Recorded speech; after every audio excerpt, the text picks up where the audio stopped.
ओम नमः शिवाय। ओम नमः शिवाय। ओम नमः शिवाय। देश काल पात्र और दान आदि का विचार। ऋषियों ने कहा, समस्त पदार्थों के ज्ञाताओं में श्रेष्ठ सूत जी, अब आप क्रमशः देश काल आदि का वर्णन करें। सूत जी बोले, महर्षियों, देव यज्ञ आदि कर्मों में अपना शुद्ध ग्रह समान फल देने वाला होता है, अर्थात अपने घर में किए हुए देव यज्ञ आदि शास्त्रोक्त फल को सम मात्रा में देने वाले होते हैं। गौशाला का स्थान घर की अपेक्षा 10 गुना फल देता है। जलाशय का तट इससे भी 10 गुना महत्व रखता है तथा जहाँ बेल, तुलसी एवं पीपल वृक्ष का मूल निकट हो, वह स्थान जलाशय के तट से भी 10 गुना फल देने वाला होता है। देवालय को उससे भी 10 गुने महत्व का स्थान जानना चाहिए। देवालय से भी 10 गुना महत्व रखता है तीर्थ भूमि का तट, उससे 10 गुना श्रेष्ठ है नदी का किनारा, उससे 10 गुना उत्कृष्ट है तीर्थ नदी का तट, और उससे भी 10 गुना महत्व रखता है सप्तगंगा नामक नदियों का तीर्थ। गंगा, गोदावरी, कावेरी, ताम्रपर्णी, सिंधु, सरयू और नर्मदा, इन 7 नदियों को सप्तगंगा कहा गया है। समुद्र के तट का स्थान इनसे भी 10 गुना पवित्र माना गया है और पर्वत के शिखर का प्रदेश समुद्र तट से भी 10 गुना पावन है। सबसे अधिक महत्व का वह स्थान जानना चाहिए जहाँ मन लग जाए। यहाँ तक देश का वर्णन हुआ। अब काल का तारतम्य बताया जाता है। सतयुग में यज्ञ, दान आदि कर्म पूर्ण फल देने वाला होते हैं, ऐसा जानना चाहिए। त्रेता युग में उसका 3/4 फल मिलता है। द्वापर में सदा आधे ही फल की प्राप्ति कही गई है।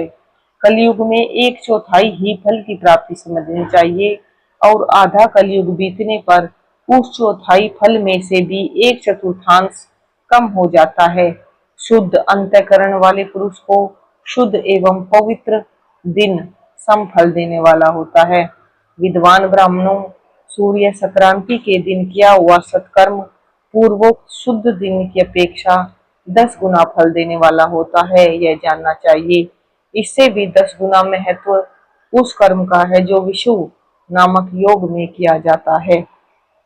दक्षिणायन आरंभ होने के दिन अर्थात कर्क की संक्रांति में किए हुए पुण्य कर्म का महत्व विषुव से भी 10 गुना माना गया है। इससे भी 10 गुना मकर संक्रांति में और उससे भी 10 गुना चंद्र ग्रहण में किए हुए पुण्य का महत्व है। सूर्य ग्रहण का समय सबसे उत्तम है, उसमें किए गए पुण्य कर्म का फल चंद्र ग्रहण से भी अधिक और पूर्ण मात्रा में होता है। इस बात का को विज्ञ पुरुष जानते हैं। जगत रूपी सूर्य का राहु रूपी विष से संयोग होता है, इसलिए सूर्य ग्रहण का समय रोग प्रदान करने वाला है। अतः उस विष की शांति के लिए उस समय स्नान, दान और जप करें। वह काल विष की शांति के लिए उपयोगी होने के कारण पुण्यप्रद माना गया है। जन्म नक्षत्र के दिन तथा व्रत की पूर्ति के दिन का समय सूर्य ग्रहण के समान ही समझा जाता है, परंतु महापुरुषों के संग का काल करोड़ों सूर्य ग्रहण के समान पावन है, ऐसा ज्ञानी पुरुष जानते मानते हैं। तपोनिष्ठ योगी और ज्ञाननिष्ठ यति के पूजा के पात्र हैं, क्योंकि ये पापों के नाश में कारण होते हैं। जिसने 24 लाख गायत्री का जप कर लिया हो, वह ब्राह्मण भी पूजा का उत्तम पात्र है। वह संपूर्ण फलों और भोगों को देने में समर्थ है। जो पतन से त्राण करता अर्थात नरक में गिरने से बचाता है, इस उसके लिए इस गुण के कारण शास्त्र में पात्र शब्द का प्रयोग होता है। वह दाता का पातक से त्राण करने के कारण पात्र कहलाता है। गायत्री अपने गायक का पतन से त्राण करती है, इसलिए वह गायत्री कहलाती है। जैसे श्लोक में जो धनहीन है वह दूसरे को धन नहीं देता, जो यहाँ धनवान है वही दूसरे को धन दे सकता है, उसी तरह जो स्वयं शुद्ध और पवित्र आत्मा है वही दूसरे मनुष्यों का त्राण या उद्धार कर सकता है। जो गायत्री का जप करके शुद्ध हो गया है वही शुद्ध ब्राह्मण कहलाता है। इसलिए दान, जप, होम और पूजा सभी कर्मों के लिए वही शुद्ध पात्र है। ऐसा ब्राह्मण ही दान तथा रक्षा करने की पात्रता रखता है। स्त्री हो या पुरुष, जो भी भूखा हो वही अन्नदान का पात्र है। जिसको जिस वस्तु की इच्छा हो उसे वह वस्तु बिना मांगे ही दे दी जाए तो दाता को उस दान का पूरा पूरा फल प्राप्त होता है। ऐसी महर्षियों की मान्यता है। जो सवाल या याचना करने के बाद दिया गया हो वह दान आधा ही फल देने वाला बताया गया है। अपने सेवक को दिया हुआ दान एक चौथाई फल देने वाला होता है। विप्रवरों, जो जाति मात्र से ब्राह्मण है और दीनतापूर्ण वृत्ति से जीवन बिताता है उसे दिया हुआ धन का दान दाता को उस भूतल पर 10 वर्षों तक भोग प्रदान करने वाला होता है। वही दान यदि वेद वेत्ता ब्राह्मण को दिया जाए तो वह स्वर्गलोक में देवताओं के वर्ष से 10 वर्षों तक दिव्य भोग देने वाला होता है। शील और उच्च वृत्ति से लाया हुआ और गुरु दक्षिणा से प्राप्त हुआ अन्न धन शुद्ध द्रव्य कहलाता है।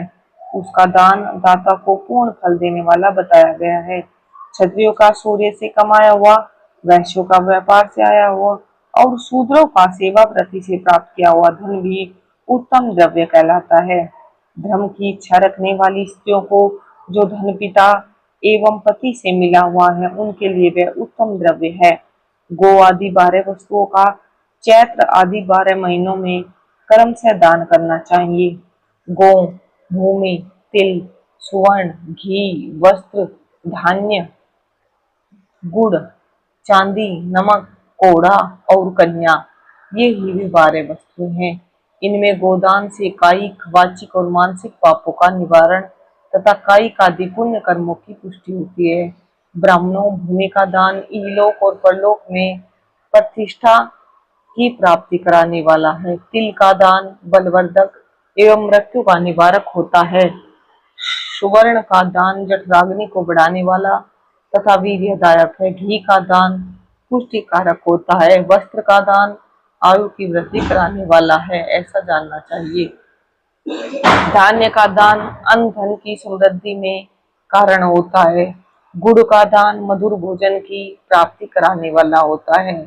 चांदी के दान से वीर्य की वृद्धि होती है। लवण का दान षड्रस भोजन की प्राप्ति कराता है।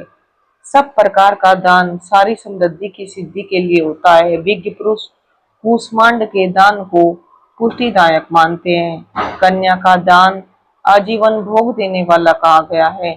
ब्राह्मणों व लोक और परलोक में भी संपूर्ण भोगों की प्राप्ति कराने वाला है। विद्वान पुरुष को चाहिए कि जिन वस्तुओं से श्रवण आदि इंद्रियों की तृप्ति होती है उनका सदा दान करें। स्रोत आदि 10 इंद्रियों के जो शब्द आदि 10 विषय हैं उनका दान किया जाए तो वे भोगों की प्राप्ति कराते हैं तथा दिशा आदि इंद्रिय देवताओं को संतुष्ट करते हैं।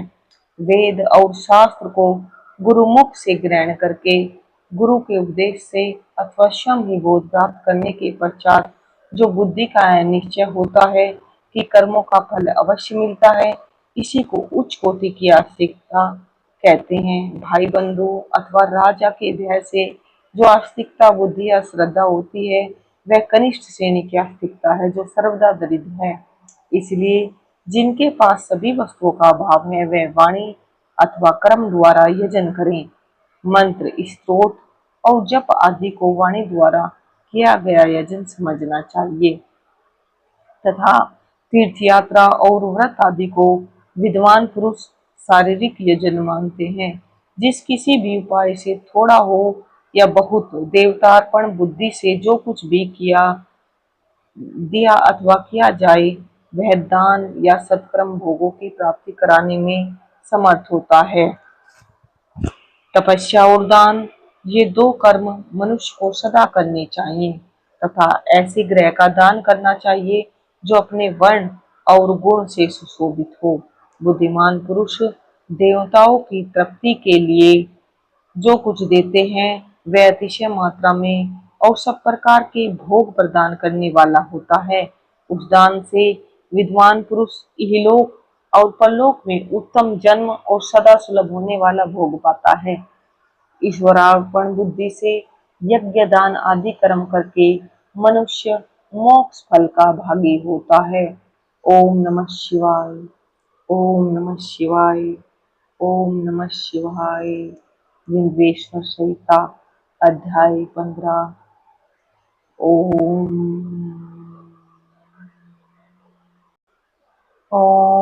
नमः शिवाय।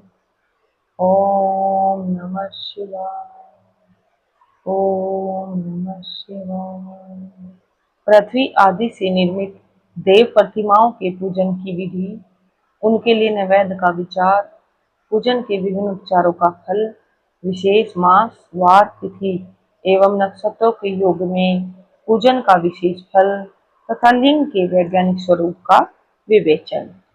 ऋषियों ने कहा, साधु शिरोमणे, अब आप पार्थिव प्रतिमा की पूजा का विधान बताइए, जिससे समस्त अभीष्ट वस्तुओं की प्राप्ति होती है। सूत जी बोले, महर्षियों, तुम लोगों ने बहुत उत्तम बात पूछी है। पार्थिव प्रतिमा का पूजन सदा संपूर्ण मनोरथों को देने वाला है तथा दुख का तत्काल निवारण करने वाला है। मैं उसका वर्णन करता हूँ, तुम लोग उसको ध्यान देकर सुनो। पृथ्वी आदि की बनी हुई देव प्रतिमाओं की पूजा इस भूतल पर अभिष्टदायक मानी गई है। निश्चय इसमें पुरुषों का और स्त्रियों का भी अधिकार है। नदी, पोखरे अथवा कुएं में प्रवेश करके पानी के भीतर से मिट्टी ले आएं, फिर गंध चूर्ण के द्वारा उसका संशोधन करें और शुद्ध मंडप में रखकर उसे महीन पीसे और साने। इसके बाद हाथ से प्रतिमा बनाएं और दूध से उसका सुंदर संस्कार करें। इस प्रतिमा में अंग प्रत्यंग अच्छी तरह प्रकट हुए हो तथा वह सब प्रकार के अस्त्र शस्त्रों से संपन्न बनाई गई हो। तदंतर उसे पद्मासन पर स्थापित करके आदर पूर्वक उसका पूजन करे। गणेश, सूर्य, विष्णु, दुर्गा और शिव की प्रतिमा का, शिव का एवं शिवलिंग का द्विज को सदा पूजन करना चाहिए। षोडशोपचार पूजन जनित फल की सिद्धि के लिए 16 उपचारों द्वारा पूजन करना चाहिए। पुष्प से प्रोक्षण और मंत्र पाठ पूर्वक अभिषेक करें। अघनी के चावल से नैवेद्य तैयार करें। सारा नैवेद्य एक कुड़व होना चाहिए। घर में पार्थिव पूजन के लिए एक कुड़व और बाहर किसी मनुष्य द्वारा स्थापित शिवलिंग के पूजन के लिए एक प्रस्त नैवेद्य तैयार करना चाहिए, ऐसा जानना चाहिए। देवताओं द्वारा स्थापित शिवलिंग के लिए 3 सेर नैवेद्य अर्पित करना उचित है और स्वयं प्रकट हुए शंभुलिंग के लिए 5 सेर। ऐसा करने पर पूर्ण फल की प्राप्ति समझनी चाहिए। इस प्रकार सहस्त्र बार पूजा करने से द्विज सत्यलोक को प्राप्त कर लेता है। 12 अंगुल चौड़ा, इससे दूना और 1 अंगुल अधिक अर्थात 25 अंगुल लंबा तथा 15 अंगुल चौड़ा जो लोहे या लकड़ी का बना हुआ पात्र होता है, उसे विद्वान पुरुष शिव कहते हैं। उसका 8वां भाग प्रस्थ कहलाता है, जो 4 कुंडों के बराबर माना गया है। मनुष्य द्वारा स्थापित शिवलिंग के लिए 10 प्रस्थ, ऋषियों द्वारा स्थापित शिवलिंग के लिए 100 प्रस्थ और शंभु शिवलिंग के लिए 1 सहस्र प्रस्थ नैवेद्य निवेदन किया जाए तथा जल, तेल आदि तथा गंध द्रव्यों की भी यथायोग्य मात्रा रखी जाए, तो यह उन शिवलिंगों की महापूजा बताई जाती है। देवता का अभिषेक करने से आत्मसिद्धि होती है। गंध से पुण्य की प्राप्ति होती है। नैवेद्य लगाने से आयु बढ़ती है और तृप्ति होती है। धूप निवेदन करने से धन की प्राप्ति होती है। दीप दिखाने से ज्ञान का उदय होता है और तांबूल समर्पण करने से भोग की उपलब्धि होती है। इसलिए स्नान आदि 6 उपचारों को यत्न पूर्वक अर्पित करें। नमस्कार और जप, ये दोनों संपूर्ण अभिष्ट फल को देने वाले हैं। इसलिए भोग और मोक्ष की इच्छा रखने वाले लोगों को पूजा के अंत में सदा ही जप और नमस्कार करना चाहिए। मनुष्य को चाहिए कि वह सदा पहले मन से पूजा करे, फिर उन उपचारों से करे। देवताओं की पूजा से उन देवताओं के लोकों की प्राप्ति होती है तथा उनके अवान्तर लोक में भी यथेष्ट भोग की वस्तुएं उपलब्ध होती हैं। अब मैं देव पूजा प्राप्त होने वाले विशेष फलों का वर्णन करता हूँ। द्विजो, तुम लोग श्रद्धा पूर्वक सुनो। विघ्नराज गणेश की पूजा से भूलोक में उत्तम अभीष्ट वस्तुओं की प्राप्ति होती है। शुक्रवार को श्रावण और भाद्रपद मासों के शुक्ल पक्ष की चतुर्थी को और पौष मास में शतभिषा नक्षत्र के आने पर विधि पूर्वक गणेश जी की पूजा करनी चाहिए। 100 या सहस्त्र दिनों में 100 या सहस्त्र बार पूजा करें। देवता और अग्नि में श्रद्धा रखते हुए किए जाने वाला उनका नित्य पूजन मनुष्यों को पुत्र एवं अभीष्ट वस्तु प्रदान करता है। वह समस्त पापों का समन तथा भिन्न भिन्न दुष्कृत कर्मों का विनाश करने वाला है। विभिन्न वारों में की हुई शिव आदि की पूजा को आत्म शुद्धि प्रदान करने वाली समझना चाहिए। वार या दिन, तिथि, नक्षत्र और योगों का आधार है, समस्त कामनाओं को देने वाला है, उसमें वृद्धि और क्षय नहीं होता, इसलिए उसे पूर्ण ब्रह्म स्वरूप मानना चाहिए। सूर्योदय काल से लेकर सूर्योदय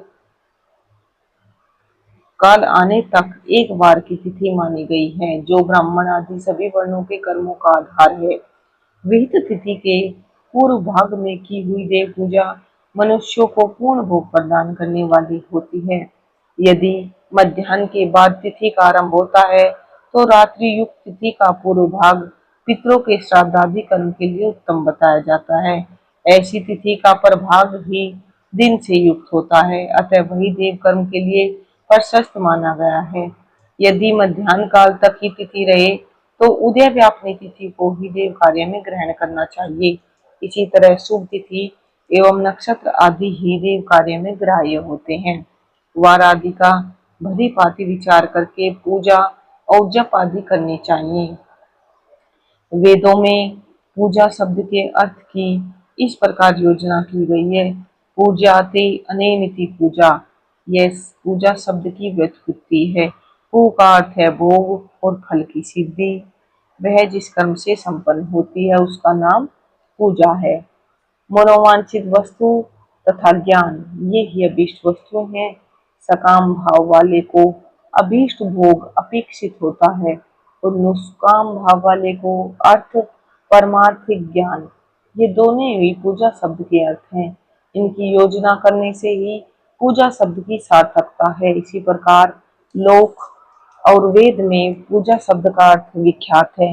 नित्य और नैमित्तिक कर्म कालांतर में फल देते हैं, किंतु काम्य कर्म का यदि भली भांति अनुष्ठान हुआ हो तो वह तत्काल फलद होता है। प्रतिदिन एक पक्ष, एक मास और एक वर्ष तक लगातार पूजन करने से उन कर्मों के फल की प्राप्ति होती है और उनसे वैसे ही पापों का क्रमशः क्षय होता है। प्रत्येक मास के कृष्ण पक्ष की चतुर्थी तिथि को की हुई महागणपति की पूजा एक पक्ष के पापों का नाश करने वाली और एक पक्ष तक उत्तम भोग रूपी फल देने वाली होती है। चैत्र मास में चतुर्थी को की हुई पूजा एक मास तक किए गए पूजन का फल देने वाली होती है और जब सूर्य सिंह राशि पर स्थित हो उस समय भाद्रपद मास की चतुर्थी को की हुई गणेश जी की पूजा एक वर्ष तक मनोवांछित भोग प्रदान करती है, ऐसा जानना चाहिए। श्रावण मास के रविवार को हस्त नक्षत्र से युक्त सप्तमी तिथि को तथा माघ शुक्ला सप्तमी को भगवान सूर्य का पूजन करना चाहिए। श्रेष्ठ ज्येष्ठ तथा भाद्रपद मासों के बुधवार को श्रवण नक्षत्र से युक्त द्वादशी तिथि को तथा केवल द्वादशी को भी किया गया भगवान विष्णु का पूजन अभीष्ट संपत्ति को देने वाला माना गया है। श्रावण मास में की जाने वाली श्री हरि की पूजा अभीष्ट मनोरथ और आरोग्य प्रदान करने वाली होती है।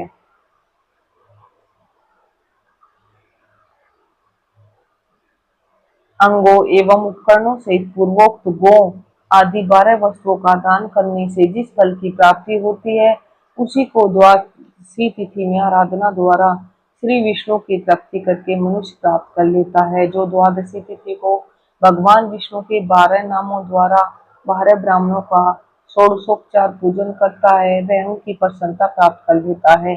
इसी प्रकार संपूर्ण देवताओं के विभिन्न 12 नामों द्वारा किया हुआ 12 ब्राह्मणों का पूजन उन देवताओं को प्रसन्न करने वाला होता है।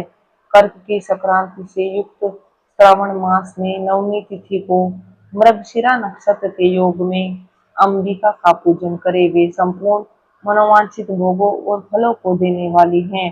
ऐश्वर्य की इच्छा रखने वाले पुरुष को उस दिन अवश्य उनकी पूजा करनी चाहिए। अश्विन मास के शुक्ल पक्ष की नवमी तिथि संपूर्ण अभीष्ट फलों को देने वाली है। उसी मास के कृष्ण पक्ष की चतुर्दशी यदि रविवार पड़ा हो तो उस दिन का भी महत्व विशेष बढ़ जाता है। उसके साथ ही यदि आद्रा और महाद्रा का योग हो तो उक्त अवसरों पर की हुई शिव पूजा का विशेष महत्व माना गया है। माघ कृष्णा चतुर्दशी को की हुई शिव की पूजा संपूर्ण अभीष्ट फलों को देने वाली है। वह मनुष्यों की आयु बढ़ाती, मृत्यु कष्ट को दूर हटाती और समस्त सिद्धियों की प्राप्ति कराती है। ज्येष्ठ मास में चतुर्दशी को यदि महाद्रा का योग हो अथवा मार्गशीर्ष मास में किसी भी तिथि को यदि आद्रा नक्षत्र हो तो उस अवसर पर विभिन्न वस्तुओं की बनी हुई मूर्ति के रूप में शिव की जो 16 उपचारों से पूजा करता है उस पुण्यात्मा के चरणों का दर्शन करना चाहिए। भगवान शिव की पूजा मनुष्यों को भोग और मोक्ष देने वाली है, ऐसा जानना चाहिए। कार्तिक मास में प्रत्येक वार और तिथि आदि में महादेव जी की पूजा का विशेष महत्व है। कार्तिक मास आने पर विद्वान पुरुष दान, तप, होम, जप और नियम आदि के द्वारा समस्त देवताओं का षोडशोपचारों से पूजन करे। उस पूजन में देव प्रतिमा, ब्राह्मण तथा मंत्रों का उपयोग आवश्यक है। ब्राह्मणों को भोजन कराने से भी वह पूजन कर्म संपन्न होता है। पूजक को चाहिए कि वह कामनाओं को त्याग कर पीड़ा रहित हो देवाराधन में तत्पर रहे। कार्तिक मास में देवताओं का यजन पूजन समस्त भोगों को देने वाला, व्याधियों को हर लेने वाला तथा भूतों और ग्रहों का विनाश करने वाला है। कार्तिक मास के रविवारों को भगवान सूर्य की पूजा करने और तेल तथा सूती वस्त्र देने से मनुष्यों के कोढ़ आदि रोगों का नाश होता है। हरे, काली मिर्च, वस्त्र और खीरा आदि का दान और ब्राह्मणों की प्रतिष्ठा करने से क्षय के रोग का नाश होता है। दीप और सरसों के दान से मिर्गी का रोग मिट जाता है। कृत्तिका नक्षत्र से युक्त सोमवारों को किया हुआ शिवजी का पूजन मनुष्य के महान दारिद्र्य को मिटाने वाला और संपूर्ण संपत्तियों को देने वाला है। घर की आवश्यक सामग्रियों को के साथ ग्रह और क्षेत्र आदि का दान करने से भी उक्त फल की ही प्राप्ति होती है। कर्तिका युक्त मंगलवारों को श्री स्कंद का पूजन करने से तथा दीपक एवं घंटा आदि का दान देने से मनुष्य को शीघ्र ही वाक सिद्धि प्राप्त हो जाती है। उनके मुंह से निकली हुई हर बात सत्य होती है। कर्तिका युक्त बुधवारों को किया हुआ श्री विष्णु का यजन तथा दही भात का दान मनुष्यों को उत्तम संतान की प्राप्ति कराने वाला होता है। कर्तिका युक्त गुरुवारों को धन से ब्रह्मा जी का पूजन तथा मधु, सोना और घी का दान करने से मनुष्यों के भोग वैभव की वृद्धि होती है।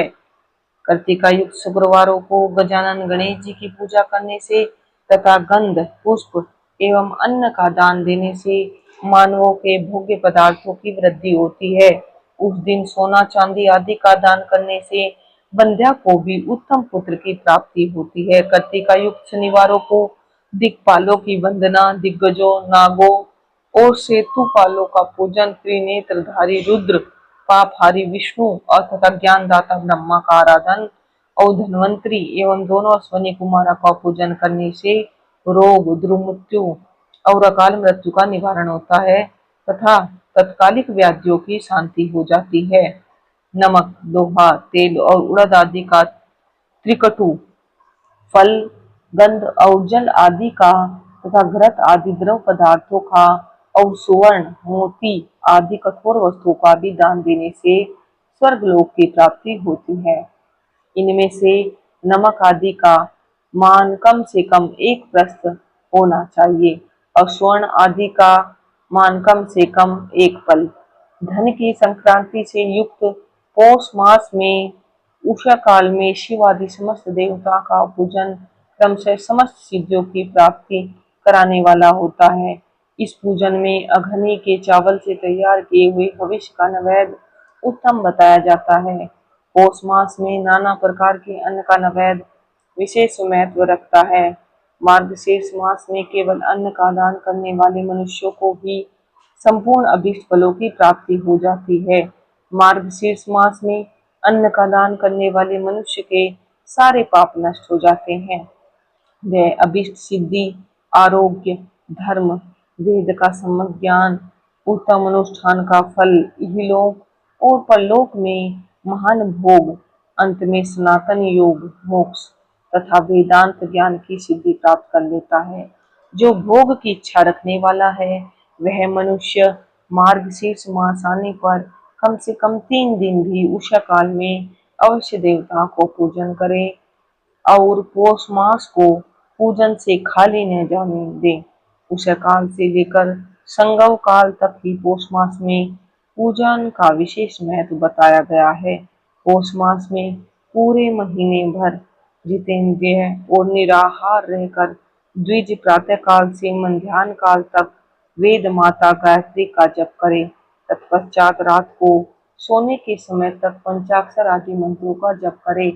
ऐसा करने वाले ब्राह्मण ज्ञान पाकर शरीर छूटने के बाद मोक्ष को प्राप्त कर लेता है। द्विजेतर नर नारियों को त्रिलोक, त्रिकाल स्नान और पंचाक्षर मंत्र के ही निरंतर जप से विशुद्ध ज्ञान प्राप्त हो जाता है। इष्ट मंत्रों का सदा जप करने से बड़े बड़े पापों का भी नाश हो जाता है। सारा चराचर जगत बिंदु ना नाद स्वरूप है। नाद बिंदु का और बिंदु इस जगत का आधार है। ये बिंदु और नाद शिव और शक्ति और शिव संपूर्ण जगत के आधार रूप में स्थित हैं। बिंदु और नाद से युक्त सब कुछ शिव स्वरूप है क्योंकि वही सबका आधार है। आधार में ही आधे का समावेश अथवा लय होता है, यही सकलीकरण है और इस सकलीकरण की स्थिति से ही सृष्टि काल में जगत का प्रादुर्भाव होता है, इसमें संशय नहीं है। शिवलिंग बिंदु नाद स्वरूप है, अतः उसे जगत का कारण बताया जाता है। बिंदु देव है और नाद शिव, इन दोनों का संयुक्त रूप ही शिवलिंग कहलाता है। अतः जन्म के संकट से छुटकारा पाने के लिए शिवलिंग की पूजा करनी चाहिए। बिंदु रूपा देवी उमा माता है और नाद स्वरूप भगवान शिव पिता। इन माता पिता के पूजित होने से परमानंद की ही प्राप्ति होती है। अतः परमानंद का लाभ लेने के लिए शिवलिंग का विशेष रूप से पूजन करें। देवी उमा जगत की माता हैं और भगवान शिव जगत के पिता। जो इनकी सेवा करता है उस पुत्र पर इन दोनों माता पिता की कृपा नित्य अधिकाधिक बढ़ती रहती है। वे पूजक पर कृपा करके उसे अपना आंतरिक ऐश्वर्य प्रदान करते हैं। अतः मुनीश्वरों आंतरिक आनंद की प्राप्ति के लिए शिवलिंग को माता पिता का स्वरूप मानकर उसकी पूजा करनी चाहिए। भर्ग पुरुष रूप है और भर्गा प्रकृति कहलाती है। अव्यक्त आंतरिक अधिष्ठान रूप गर्भ को पुरुष कहते हैं और सुव्यक्त आंतरिक अधिष्ठान भूत गर्भ को प्रकृति। पुरुष आदि गर्भ है, वह प्रकृति रूप गर्भ से युक्त होने के कारण वह गर्भवान है क्योंकि वही प्रकृति का जनक है। प्रकृति में जो पुरुष का संयोग होता है यही पुरुष से उसका प्रथम जन्म कहलाता है। अव्यक्त प्रकृति से महत्वादि के क्रम से जो जगत का व्यक्त होता है यही उस प्रकृति का द्वितीय जन्म कहलाता है। जीव पुरुष से ही बारंबार जन्म और मृत्यु को प्राप्त होता है। माया द्वारा अन्य रूप से प्रकट किया जाना ही उसका जन्म कहलाता है। जीव का अधिकार, जीव का शरीर जन्म काल से ही जीर्ण होने लगता है, इसलिए उसे जीव संज्ञा दी गई है। जो जन्म लेता और विविध पाशों द्वारा तनाव में पड़ता है उसका नाम जीव है। जन्म और बंधन जीव शब्द का अर्थ ही है। अतः जन्म मृत्यु रूपी बंधन की निवृत्ति के लिए जन्म के अधिष्ठान भूत मात्र पितृ स्वरूप शिवलिंग का पूजन करना चाहिए। गाय का दूध, गाय का दही और गाय का घी, इन तीनों के पूजन के लिए शहद और शक्कर के साथ पृथक पृथक भी रखें और इन सबको मिलाकर सम्मिलित रूप से पंचामृत भी तैयार कर लें। इनके द्वारा शिवलिंग का अभिषेक और स्नान कराएं। फिर गाय के दूध और अन्न के मेल से नैवेद्य तैयार करके प्रणव मंत्र के उच्चारण पूर्वक उसे भगवान शिव को अर्पित करें। संपूर्ण प्रणव को ध्वनि लिंग कहते हैं। शंभु लिंग नाद स्वरूप होने के कारण नाद लिंग कहा गया है। यंत्र या अर्घा बिंदु स्वरूप होने के कारण बिंदु लिंग के रूप में विख्यात है। उसमें अचल रूप से प्रतिष्ठित जो शिवलिंग है वह मकार स्वरूप है, इसलिए मकार लिंग कहलाता है। सवारी निकालने आदि के लिए जो चरलिंग होता है वह उकार स्वरूप होने से उकार लिंग कहा गया है, तथा पूजा की दीक्षा लेने वाले जो गुरु या आचार्य हैं उनका विग्रह आकार का प्रतीक होने से आकार लिंग माना गया है।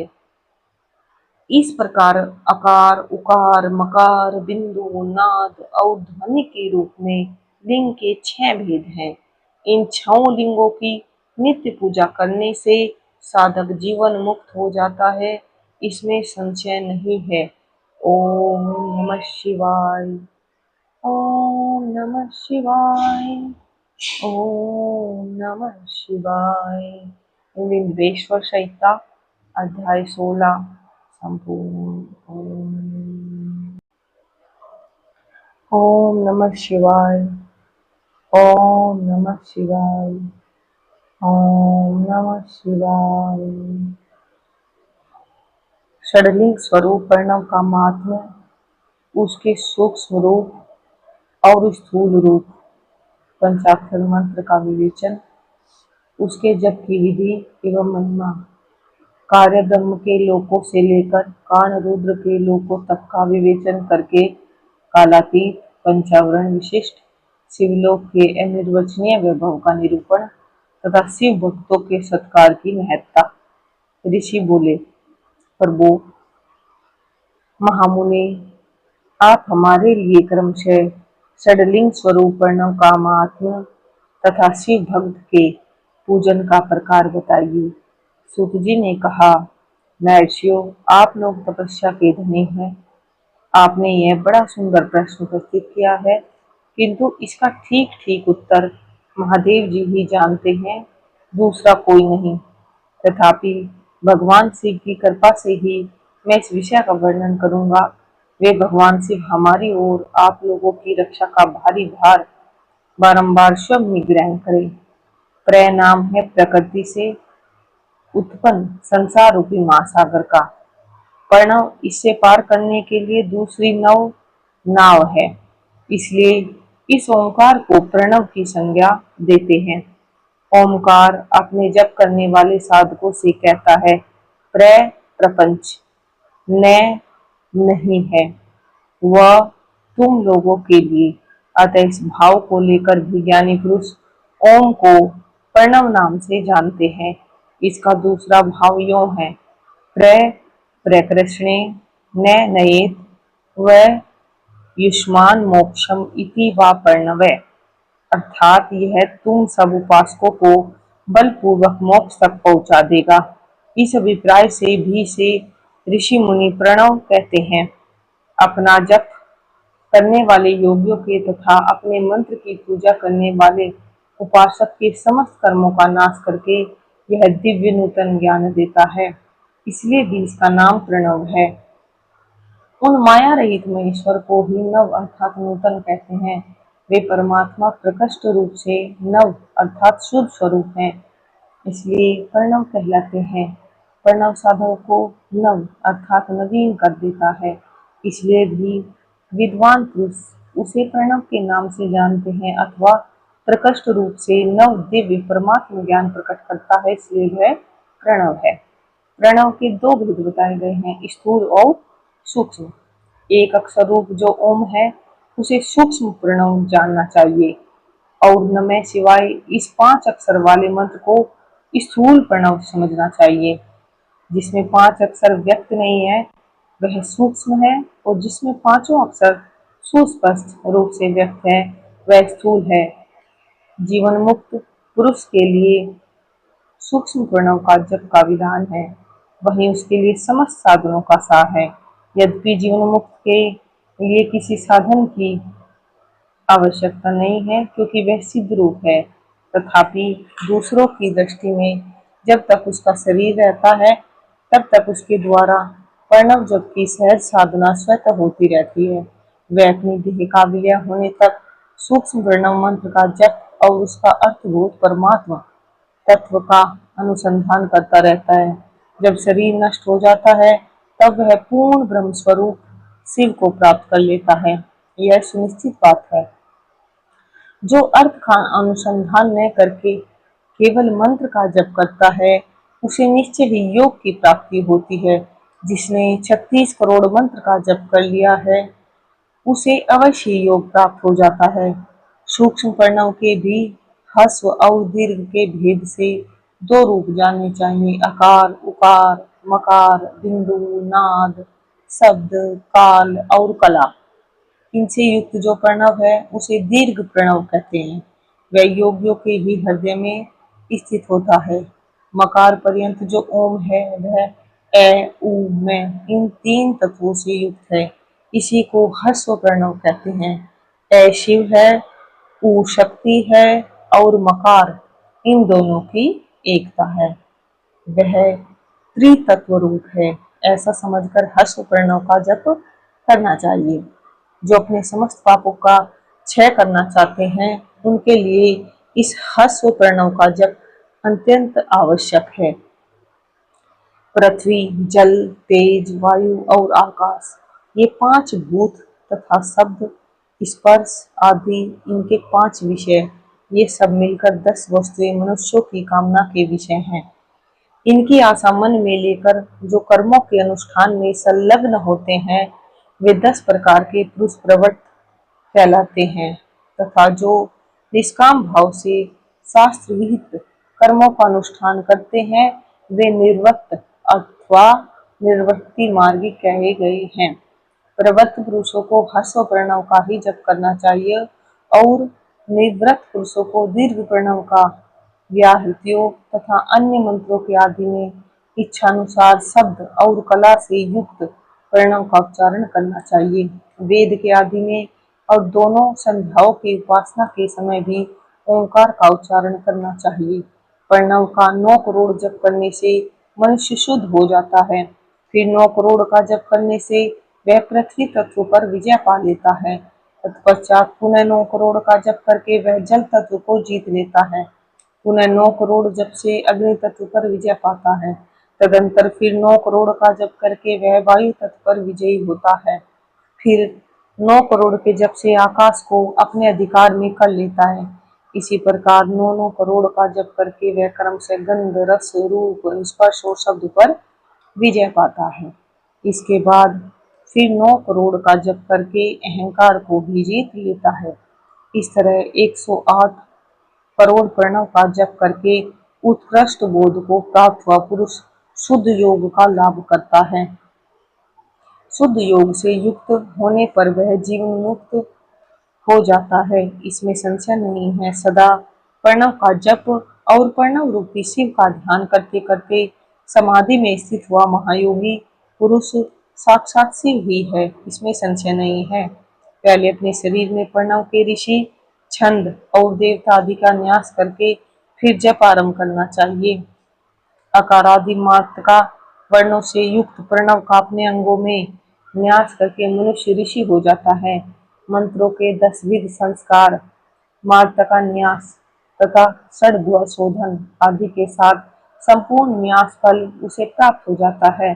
प्रवृत्ति तथा प्रवृत्ति निवृत्ति से मिश्रित भाव वाले पुरुषों के लिए स्थूल प्रणव का जप ही अभीष्ट साधक होता है। क्रिया, तप और जप के योग से शिवयोगी 3 प्रकार के होते हैं, जो क्रमशः क्रिया योगी, तपोयोगी और जप योगी कहलाते हैं। जो धन आदि वैभवों से पूजा सामग्री का संचय करके हाथ आदि अंगों से नमस्कार क्रिया करते हुए इष्ट देव की पूजा में लगा रहता है, वह क्रिया योगी कहलाता है। पूजा में संलग्न रहकर जो परिमित भोजन करता बाह्य इंद्रियों को जीतकर वश में किए रहता है, और मन को भी वश में करके परद्रोह आदि से दूर रहता है, वह तपोयोगी कहलाता है। इन सभी सद्गुणों से युक्त होकर जो सदा शुद्ध भाव से रहता तथा समस्त काम आदि दोषों से रहित हो शांत चित्त से निरंतर जप किया करता है, उसे महात्मा पुरुष जप योगी मानते हैं। जो मनुष्य 16 प्रकार के उपचारों से शिव योगी महात्माओं की पूजा करता है, वह शुद्ध होकर सालोक्य आदि के क्रम में उत्तरोत्तर उत्कृष्ट मुक्ति को प्राप्त कर लेता है। ये जो अब मैं जप योग का वर्णन करता हूँ, तुम सब लोग ध्यान देकर सुनो। तपस्या करने वाले के लिए जप का उपदेश किया गया है, क्योंकि वह जप करते करते अपने आप को सर्वथा शुद्ध निष्पाप कर लेता है। ब्राह्मणों, पहले नमः पद हो, उसके बाद चतुर्थी विभक्ति में शिव शब्द हो, तो पंच तत्वात्मक नमः शिवाय मंत्र होता है। इसे शिव पंचाक्षर कहते हैं। यह स्थूल प्रणव रूप है। से पंचाक्षर के जप से ही मनुष्य संपूर्ण सिद्धियों को प्राप्त कर लेता है। पंचाक्षर मंत्र के आदि में ओंकार लगाकर ही सदा उसका जप करना चाहिए। द्विजो, गुरु के मुख से पंचाक्षर मंत्र का उपदेश पाकर जहाँ सुख पूर्वक निवास किया जा सके, ऐसी उत्तम भूमि पर महीने के पूर्व पक्ष में प्रतिपदा से आरंभ करके कृष्ण पक्ष की चतुर्दशी तक निरंतर जप करता रहे। माघ और भादो के महीने अपना विशिष्ट महत्व रखते हैं। यह समय सब समयों से उत्तोत्तम माना गया है। साधक को चाहिए कि वह प्रतिदिन एक बार परिमित भोजन करे, मौन रहे, इंद्रियों को वश में रखे, अपने स्वामी एवं माता पिता की नित्य सेवा करे। इस नियम से रहकर जप करने वाले पुरुष एक सहस्र जप से ही शुद्ध हो जाता है, अन्यथा वह ऋणी होता है। भगवान शिव का निरंतर चिंतन करते हुए पंचाक्षर मंत्र का 5 लाख जप करे। जब काल में इस प्रकार ध्यान करे, कल्याणदाता भगवान शिव कमल के आसन पर विराजमान है।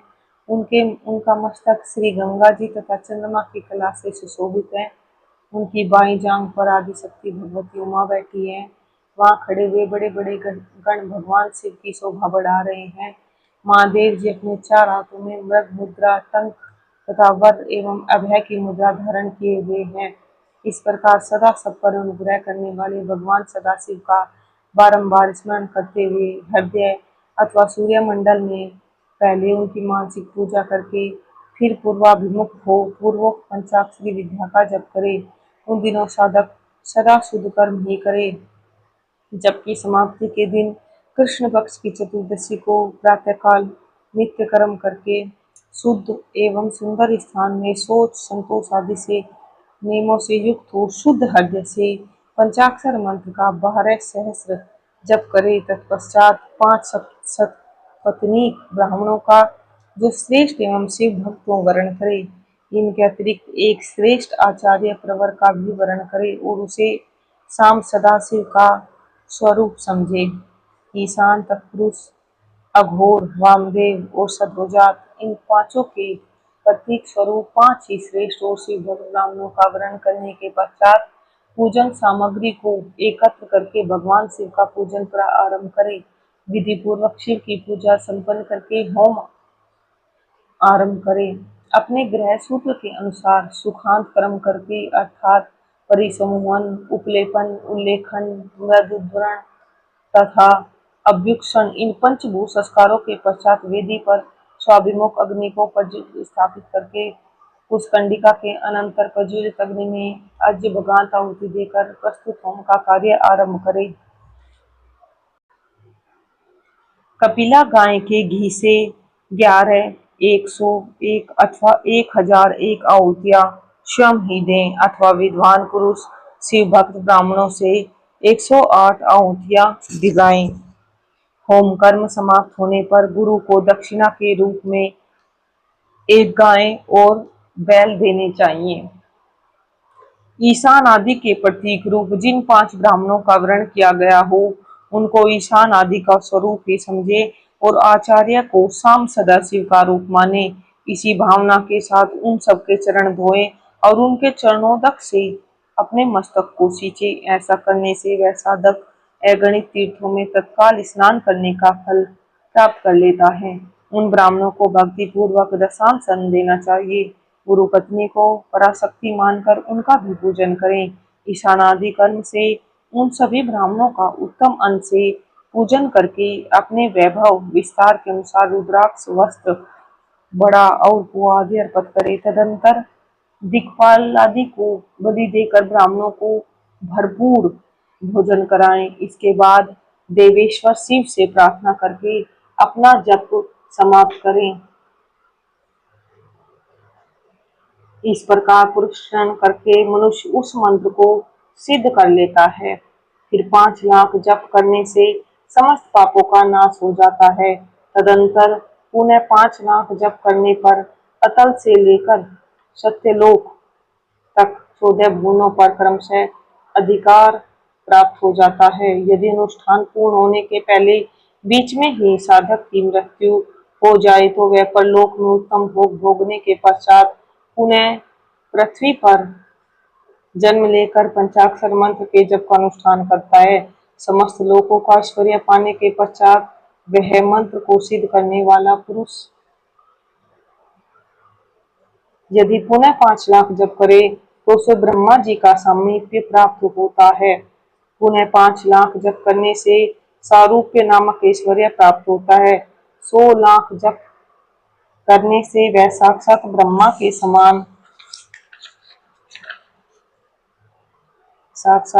के समान हो जाता है।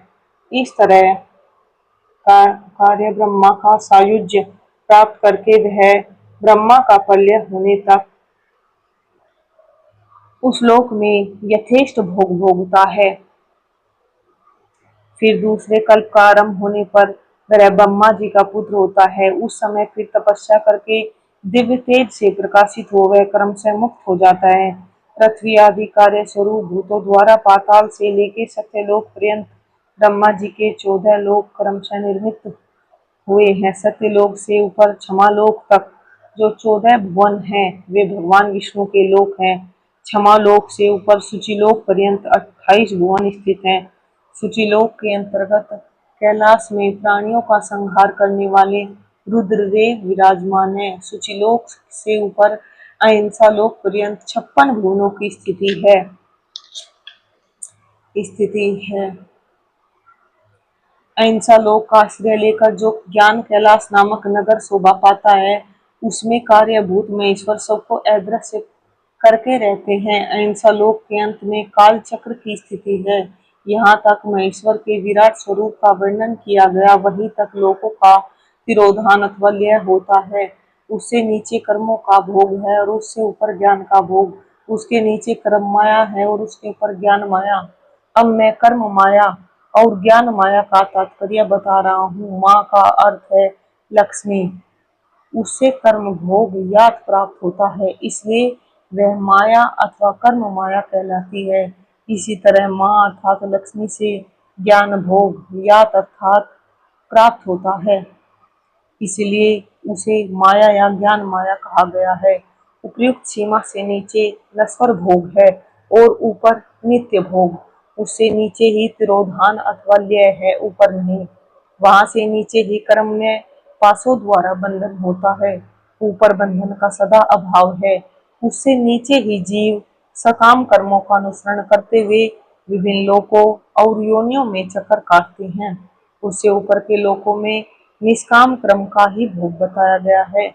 बिंदु पूजा में तत्पर रहने वाले उपासक वहां से नीचे के लोकों में ही घूमते हैं। उसके ऊपर तो निष्काम भाव से शिवलिंग की पूजा करने वाले उपासक ही जाते हैं। जो एकमात्र शिव की ही उपासना में तत्पर हैं, वे उससे ऊपर के लोकों में जाते हैं। वहां से नीचे जीव कोटि है और ऊपर ईश्वर कोटि। नीचे संसारी जीव रहते हैं और ऊपर मुक्त पुरुष। नीचे कर्मलोक है और ऊपर ज्ञानलोक। ऊपर मद और अहंकार का नाश करने वाली नम्रता है।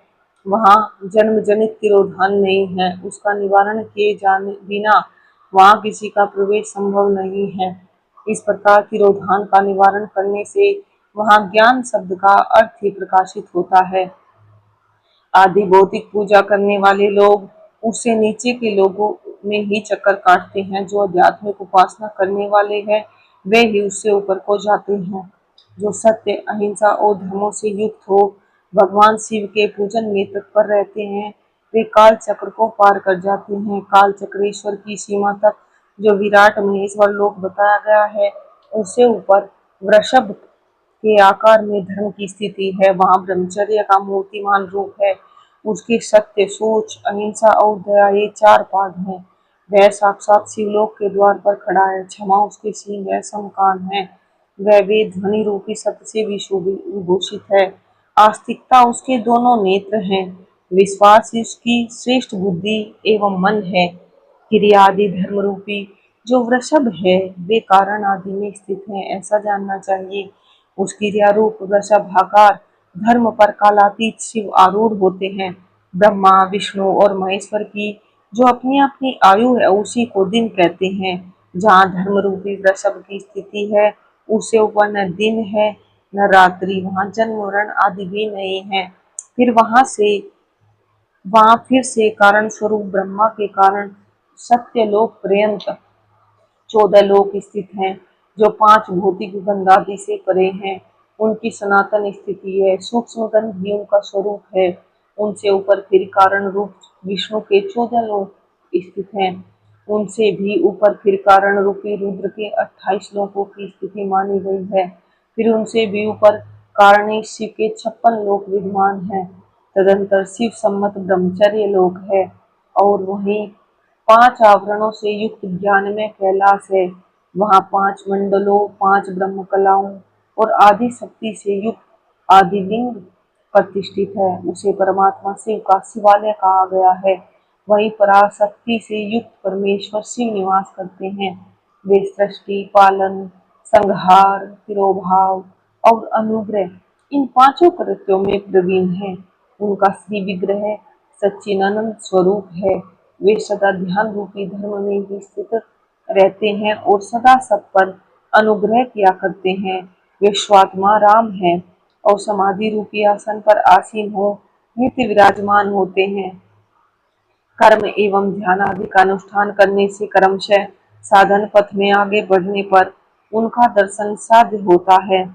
नित्य नैमित्तिक आदि कर्मों द्वारा देवताओं का यजन करने से भगवान शिव के समाराधन कर्म में मन लगता है। क्रिया आदि जो शिव संबंधी कर्म है, उनके द्वारा शिव ज्ञान सिद्ध करें। जिन्होंने शिव तत्व का साक्षात्कार कर लिया है अथवा जिन पर शिव की कृपा दृष्टि पड़ चुकी है, वे सब मुक्त ही हैं, इसमें संशय नहीं है।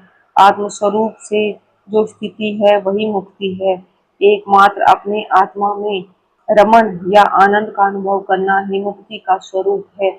जो पुरुष क्रिया तप जप ज्ञान और ध्यान रूपी धर्मों में भली भांति स्थित है, वह शिव का साक्षात्कार करके स्वात्मा राम स्वरूप रूप मोक्ष को भी प्राप्त कर लेता है। जैसे सूर्यदेव अपनी किरणों से अशुद्धि को दूर कर देते हैं, उसी प्रकार कृपा करने में कुशल भगवान शिव अपने भक्त के अज्ञान को मिटा देते हैं। अज्ञान की निवृत्ति हो जाने पर शिव ज्ञान स्वतः प्रकट हो जाता है। शिव ज्ञान से अपना विशुद्ध स्वरूप आत्मा रामत्व प्राप्त होता है और आत्मा रामत्व की सम्यक सिद्धि हो जाने पर मनुष्य कृतकृत्य हो जाता है। इस तरह यहाँ जो कुछ बताया गया है वह पहले मुझे गुरु परंपरा से प्राप्त हुआ था। तत्पश्चात मैंने पुनः नंदीश्वर के मुख से इस विषय को सुना था। नंदी स्थान से परे जो शम वैद शिव वैभव है, उसका अनुभव केवल भगवान शिव को ही है।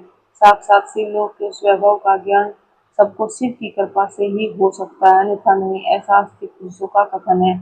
साधक को चाहिए कि वह 5 लाख जप करने के पश्चात भगवान शिव की प्रसन्नता के लिए महाभिषेक एवं नैवेद्य निवेदन करके शिव भक्तों का पूजन करे। भक्त की पूजा से भगवान शिव बहुत प्रसन्न होते हैं। शिव और उनके भक्त में कोई भेद नहीं है, वह साक्षात शिव स्वरूप ही है।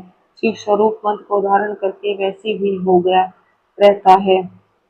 शिव भक्त का शरीर शिव रूप ही है, अतः उसकी सेवा में तत्पर रहना चाहिए। जो शिव के भक्त हैं वे लोक और वेद की सारी क्रियाओं को जानते हैं। जो क्रमशः जितना जितना शिव मंत्र का जप कर लेता है, उसके शरीर को उतना शिव का सामीप्य प्राप्त होता जाता है, इसमें संशय नहीं है। शिव भक्ति स्त्री का रूप देवी पार्वती का ही स्वरूप है। वह जितना मंत्र जपती है, उसे उतना ही देवी का सानिध्य प्राप्त होता जाता है। साधक स्वयं शिव स्वरूप होकर पराशक्ति का पूजन करे।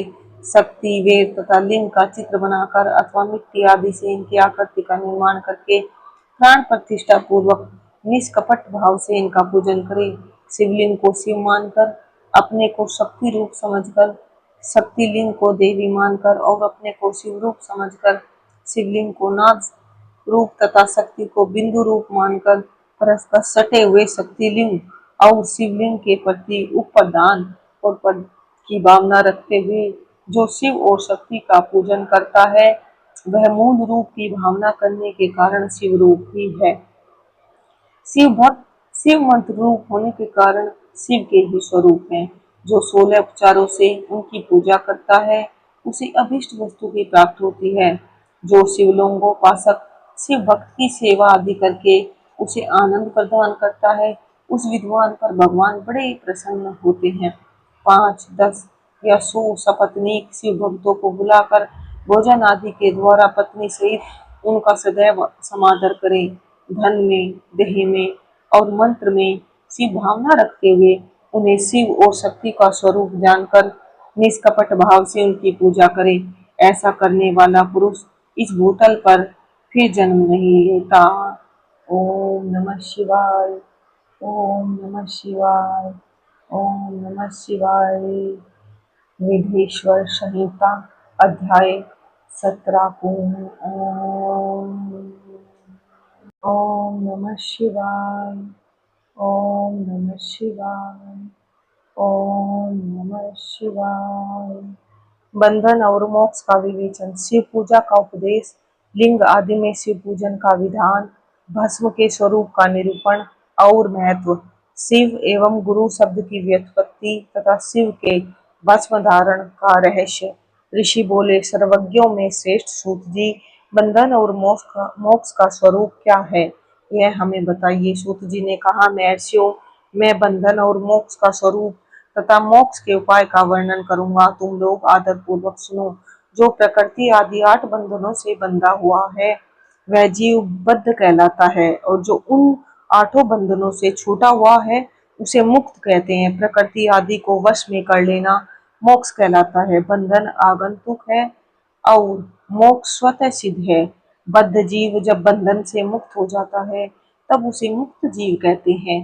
प्रकृति, बुद्धि, त्रिगुणात्मक अहंकार और 5 तन्मात्राएं, इन्हें ज्ञानी पुरुष प्रकृत्याधष्टक मानते हैं। प्रकृति आदि 8 तत्वों के समूह से देह की उत्पत्ति हुई है। देह से कर्म उत्पन्न होता है और फिर कर्म से नूतन देह की उत्पत्ति होती है। इस प्रकार बारंबार जन्म और कर्म होते रहते हैं। शरीर को स्थूल, सूक्ष्म और कारण के भेद से 3 प्रकार का जानना चाहिए। स्थूल शरीर जागृत अवस्था में व्यापार कराने वाला, सूक्ष्म शरीर जागृत और स्वप्न अवस्थाओं में इंद्रिय भोग प्रदान करने वाला तथा कारण शरीर सुषुप्तावस्था में आत्मानंद की अनुभूति कराने वाला कहा गया है। जीव को उसके प्रारब्ध कर्मानुसार सुख दुख प्राप्त होते हैं। वह अपने पुण्य कर्मों के फलस्वरूप सुख और पाप कर्मों के फलस्वरूप दुख का भोग करता है। अतः कर्म पाश से बंधा हुआ जीव अपने त्रिविध शरीर से होने वाले शुभाशुभ कर्मों द्वारा सदा चक्र की भांति बारंबार घुमाया जाता है। इस चक्रवत भ्रमण की निवृत्ति के लिए चक्रकर्ता का स्मरण एवं आराधन करना चाहिए। प्रकृति आदि जो 8 पास बतलाए गए हैं उनका समुदाय ही महाचक्र है और जो प्रकृति से परे है वे परमात्मा शिव हैं। भगवान महेश्वर ही प्रकृति आदि महाचक्र के कर्ता हैं क्योंकि वे प्रकृति से परे हैं। जैसे बकाया नामक वृक्ष का थाला जल को पीता और उगलता है, उसी प्रकार शिव प्रकृति आदि को अपने वश में करके उस पर शासन करते हैं। उन्होंने सबको वश में कर लिया है, इसलिए वे शिव कहे गए हैं। शिव ही सर्वज्ञ, परिपूर्ण तथा निष्प्रय हैं। सर्वज्ञता, तृप्ति, अनादि बोध, स्वतंत्रता, नित्य अलुप्त शक्ति से युक्त होना और अपने भीतर अनंत शक्तियों को धारण करना। महेश्वर के इन 6 प्रकार के मानसिक ऐश्वर्यों को केवल वेद जानता है। अतः भगवान शिव के अनुग्रह से ही प्रकृति आदि आठों तत्व वश में होते हैं। भगवान शिव का कृपा प्रसाद प्राप्त करने के लिए उन्हीं का पूजन करना चाहिए। यदि कहें शिव तो परिपूर्ण है, निष्प्रय है, उनकी पूजा कैसे हो सकती है, तो इसका उत्तर यह है कि भगवान शिव के उद्देश्य से उनकी प्रसन्नता के लिए किया हुआ सत्कर्म उनके कृपा प्रसाद को प्राप्त कराने वाला होता है। शिवलिंग में शिव की प्रतिमा में तथा शिव भक्तजनों में शिव की भावना करके उनकी प्रसन्नता के लिए पूजा करनी चाहिए। वह पूजन शरीर से, मन से, वाणी से और धन से भी किया जा सकता है। उस पूजा से महेश्वर शिव जो प्रकृति से परे हैं, पूजक पर विशेष कृपा करते हैं और उनका वह कृपा प्रसाद सत्य होता है। शिव की कृपा से कर्म आदि सभी बंधन अपने वश में हो जाते हैं। कर्म से लेकर प्रकृति पर्यंत सब कुछ जब वश में हो जाता है, तब वह जीव मुक्त कहलाता है और स्वात्मा राम रूप से विराजमान होता है। परमेश्वर शिव की कृपा से जब कर्म जनित शरीर अपने वश में हो जाता है, तब भगवान शिव के लोक में निवास का सौभाग्य प्राप्त होता है। इसी को सालोक्य मुक्ति कहते हैं। जब तन्मात्राएं वश में हो जाती हैं, तब जीव जगदम्बा सहित शिव का सामीप्य प्राप्त कर लेता है। यह सामीप्य मुक्ति है। इसके आयुध आदि और क्रिया आदि सब कुछ भगवान शिव के समान हो जाते हैं। भगवान का महाप्रसाद प्राप्त होने पर बुद्धि भी वश में हो जाती है। बुद्धि प्रकृति का कार्य है, उसका वश में होना सृष्टि मुक्ति कहा गया है। पुनः भगवान का महान अनुग्रह प्राप्त होने पर प्रकृति वश में हो जाएगी। उस समय भगवान शिव का मानसिक ऐश्वर्य बिना यत्न के ही प्राप्त हो जाएगा। सर्वज्ञता और तृप्ति आदि जो शिव के ऐश्वर्य हैं, उन्हें पाकर मुक्त सुख पुरुष अपनी आत्मा में ही विराजमान होता है। वेदों शास्त्रों में विश्वास रखने वाले विद्वान पुरुष इसी को सायुज्य मुक्ति कहते हैं। इस प्रकार लिंग आदि में शिव की पूजा करने से कर्म से मुक्ति स्वतः प्राप्त हो जाती है। इसलिए शिव का कृपा प्रसाद प्राप्त करने के लिए तत्संबंधी क्रिया आदि के द्वारा उन्हीं का पूजन करना चाहिए। शिव क्रिया, शिव तप, शिव मंत्र जप, शिव ज्ञान और शिव ध्यान के लिए सदा उत्तरोत्तर अभ्यास बढ़ाना चाहिए। प्रतिदिन प्रातः काल से रात को सोते समय तक और जन्म काल से लेकर मृत्यु पर्यंत सारा समय भगवान शिव के चिंतन में ही बिताना चाहिए। सधोजात आदि मंत्रों तथा नाना प्रकार के पुष्पों से जो शिव की पूजा करता है, वह शिव को ही प्राप्त होगा। ऋषि बोले, उत्तम व्रत का पालन करने वाले सूत जी, लिंग आदि में शिव जी की पूजा का क्या विधान है, यह हमें बताइए। सूत जी ने कहा, द्विजो, मैं लिंगों के क्रम का यथावत वर्णन कर रहा हूँ, तुम सब लोग सुनो। वह पर्णव ही समस्त अभीष्ट वस्तुओं को देने वाला प्रथम लिंग है। उसे सूक्ष्म प्रणव रूप समझो। सूक्ष्म लिंग निष्कल होता है और स्थूल लिंग सकल। पंचाक्षर मंत्र को ही स्थूल लिंग कहते हैं। उन दोनों प्रकार के लिंगों का पूजन तप कहलाता है। वे दोनों ही लिंग साक्षात मोक्ष देने वाले हैं और उस लिंग और प्रकृति लिंग के रूप में बहुत से लिंग है। उन्हें भगवान शिव ही विस्तार पूर्वक बता सकते हैं, दूसरा कोई नहीं जानता। पृथ्वी के विकार भूत जो लिंग ज्ञात है, उनको मैं तुम्हें बता रहा हूँ। उनमें शंभु लिंग प्रथम है, दूसरा बिंदु लिंग, तीसरा प्रतिष्ठित लिंग, चौथा चर लिंग और पांचवा गुरु लिंग है। देवर्षियों की तपस्या से संतुष्ट हो उनके समीप प्रकट होने के लिए पृथ्वी के अंतर्गत बीज रूप से व्याप्त हुए भगवान शिव वृक्षों के अंकुर की भांति भूमि को भेद कर नादलिंग के रूप में व्यक्त हो जाते हैं। वे स्वतः व्यक्त हुए शिव ही स्वयं प्रकट होने के कारण शंभु नाम धारण करते हैं। ज्ञानी जन उन्हें शंभुलिंग के रूप में जानते हैं। उस शंभुलिंग की पूजा से उपासक का ज्ञान स्वयं ही बढ़ने लगता है। सोने चांदी आदि के पत्र पर, भूमि पर अथवा वेदी पर अपने हाथ से लिखित जो शुद्ध प्रणव मंत्र रूप लिंग है, उसमें तथा मंत्र लिंग का आलेखन करके उसमें भगवान शिव की प्रतिष्ठा और आह्वान करे। ऐसा बिंदु नाद में लिंग स्थावर और जंगम दोनों ही प्रकार का होता है। इसमें शिव का दर्शन भावना में ही है। ऐसा निसंदेह कहा जा सकता है। जिसको जहाँ भगवान शंकर के प्रकट होने का विश्वास हो, उसके लिए वहीं प्रकट होकर वे अभीष्ट फल प्रदान करते हैं। अपने हाथ से लिखे हुए यंत्र में अथवा अकृत्रिम स्थावर आदि में भगवान शिव का आह्वान करके 16 उपचारों से उसकी पूजा करें। ऐसा करने से साधक स्वयं ही ऐश्वर्य को प्राप्त कर लेता है और इस साधना के अभ्यास से उसको ज्ञान भी होता है।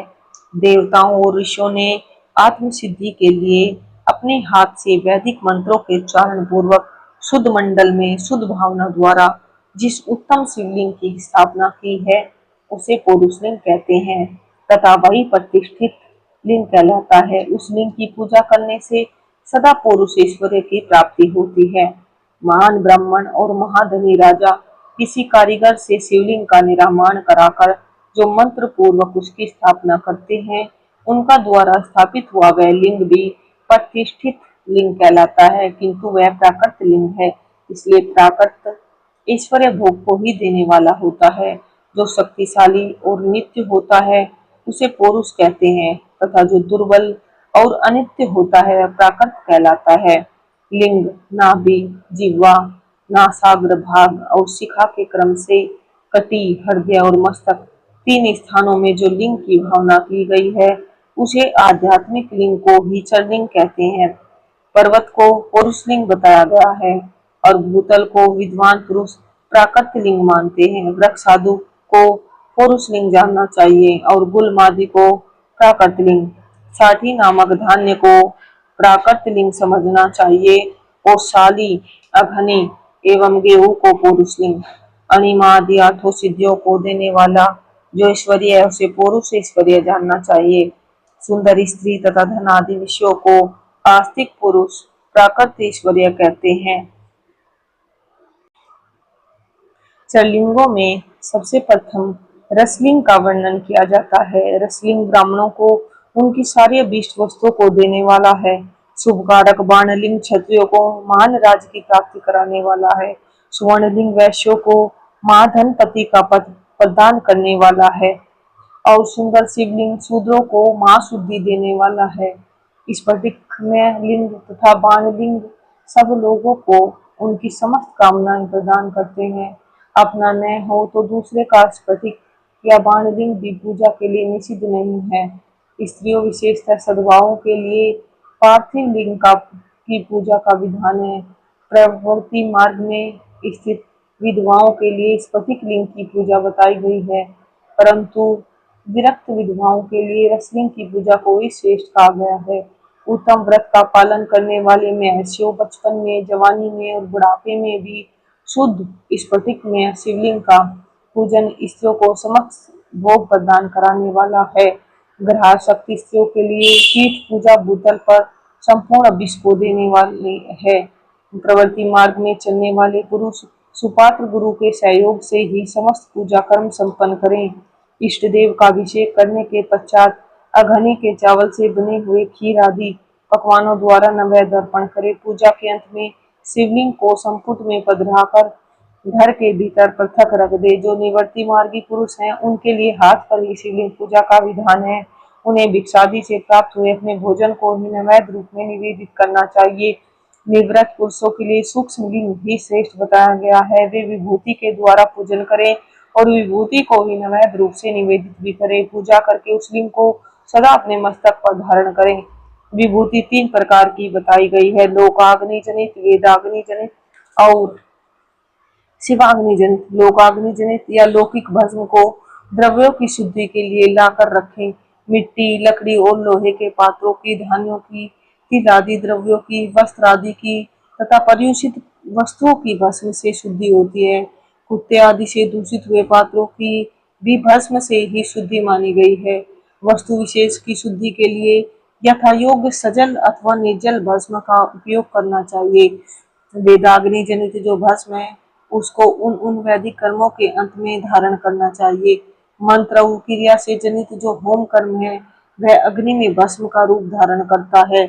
उस भस्म को धारण करने से वह कर्मात्मा में आरोपित हो जाता है। अघोर मूर्तिधारी शिव का जो अपना मंत्र है उसे पढ़कर बेल की लकड़ी को जलाएं उस मंत्र से अभिमंत्रित अग्नि को शिवाग्नि कहा गया है। उसके द्वारा जले हुए काष्ठ का जो भस्म है वह शिवाग्नि जनित है। कपिला गाय के गोबर अथवा गाय मात्र के गोबर को तथा समी, पीपल, पलास, बड़, अमलतास तथा बेर इनकी लकड़ियों को शिवाग्नि से जलाएं। वह शुद्ध भस्म शिवाग्नि जनित माना गया है। अथवा कुश की अग्नि में शिव मंत्र के उच्चारण पूर्वक काष्ठ को जलाए, फिर उस भस्म को कपड़े से अच्छी छानकर नए घड़े में भरकर रख दें। उसे समय समय पर अपनी कांति या शोभा की वृद्धि के लिए धारण करें। ऐसा करने वाला पुरुष सम्मानित एवं पूजित होता है। पूर्व काल में भगवान शिव ने भस्म शब्द का ऐसा ही अर्थ प्रकट किया था। जैसे राजा अपने राज्य में सारभूत कर को ग्रहण करता है, जैसे मनुष्य शस्यादि को जलाकर उसका सार ग्रहण करता है, तथा जैसे जठरानल नाना प्रकार के भक्ष्य भोज आदि पदार्थों को भारी मात्रा में ग्रहण करके जलाकर सारतर वस्तु ग्रहण करता है और उस सारतर वस्तु से स्वदेह का पोषण करता है, उसी प्रकार प्रपंच करता परमेश्वर शिव ने भी अपने में आधे रूप से विद्यमान प्रपंच को जलाकर भस्म रूप से उसके सार तत्व को ग्रहण किया है। प्रपंच को दग्ध करके शिव ने उसके भस्म को अपने शरीर में लगाया है। राग बभूत पोतने के बहाने जगत के सार को ही ग्रहण किया है। अपने शरीर में अपने लिए रत्न स्वरूप भस्म को इस प्रकार स्थापित किया है। आकाश के सार तत्व से केश, वायु के सार तत्व से मुख, अग्नि के सार तत्व से हृदय, जल के सार तत्व से कटिभाग और पृथ्वी के सार तत्व से घुटने को धारण किया है। इसी तरह उनके सारे अंग विभिन्न वस्तुओं के सार रूप है। महेश्वर ने अपने ललाट में तिलक रूप से जो त्रिपुंड धारण किया है वह ब्रह्मा, विष्णु और रुद्र का सार तत्व है। वे इन सब वस्तुओं को जगत के अभ्युदय का हेतु मानते हैं। इन भगवान शिव ने ही प्रपंच के सार सर्वस्व को अपने वश में किया है, अतः इन्हें अपने वश में करने वाला दूसरा कोई नहीं है। जैसे समस्त मृगों का हिंसक मृग सिंह कहलाता है और उसकी हिंसा करने वाला दूसरा कोई मृग नहीं है, अतः उसे सिंह कहा गया है। सकार का अर्थ है नित्य सुख एवं आनंद, इकार का अर्थ है पुरुष और वकार का अर्थ है अमृत स्वरूपा शक्ति। इन सब का सम्मिलित रूप ही शिव कहलाता है। अतः इस रूप में भगवान शिव को अपना आत्मा मानकर उनकी पूजा करनी चाहिए। अतः पहले अपने अंगों में भस्म मले, फिर ललाट में उत्तम त्रिपुंड धारण करे। पूजा काल में सजल भस्म का उपयोग किया जाता है और द्रव्य शुद्धि के लिए निर्जल भस्म का गुणातीत परम शिव राजस आदि सभी कार गुणों का विरोध करते हैं, दूर हटाते हैं। इसलिए वे सबका गुरु रूप का आश्रय लेकर स्थित हैं। गुरु विश्वासी शिष्यों के तीनों गुणों को पहले दूर करके फिर उन्हें शिव तत्व का बोध कराते हैं, इसलिए गुरु कहलाते हैं। गुरु की पूजा परमात्मा शिव की ही पूजा है। गुरु के उपयोग से बचा हुआ सारा पदार्थ आत्म शुद्धि करने वाला होता है। गुरु की आज्ञा के बिना उपयोग में लाया हुआ सब कुछ वैसा ही है जैसे चोर चोरी करके लाई हुई वस्तु का उपयोग करता है। गुरु से भी विशेष ज्ञानवान पुरुष मिल जाए तो भी यत्न पूर्वक गुरु बना लेना चाहिए। अज्ञान रूपी बंधन से छूटना ही जीव मात्र के लिए साध पुरुषार्थ है। अतः जो विशेष ज्ञानवान है वही जीव को उस बंधन से छुड़ा सकता है। जन्म और मरण रूप द्वंद को भगवान शिव की माया ने ही अर्पित किया है। जो इन दोनों को शिव की माया को ही अर्पित कर देता है वह फिर शरीर के बंधन में नहीं पड़ता। जब तक शरीर रहता है तब तक जो क्रिया के ही अधीन है वह जीव बद्ध कहलाता है। स्थूल, सूक्ष्म और कारण इन तीनों शरीरों को वश में कर लेने पर जीव का मोक्ष हो जाता है, ऐसा ज्ञानी पुरुषों का कथन है। माया चक्र के निर्माता भगवान शिव ही परम कारण है। वे अपने माया के दिए हुए द्वंद का स्वयं परिमार्जन करते हैं। अतः शिव के द्वारा कल्पित हुआ द्वंद उन्हीं को समर्पित कर देना चाहिए। जो शिव की पूजा में तत्पर हो वह मौन रहे, सत्य आदि गुणों से संयुक्त हो तथा क्रिया, जप, तप, ज्ञान और ध्यान में एक एक का अनुष्ठान करता रहे।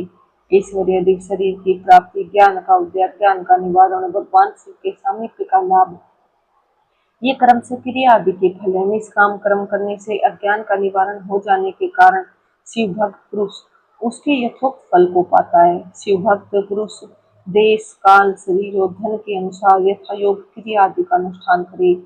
न्याय उपार्जित उत्तम धन से निर्वाह करते हुए विद्वान पुरुष शिव के स्थान में निवास करे।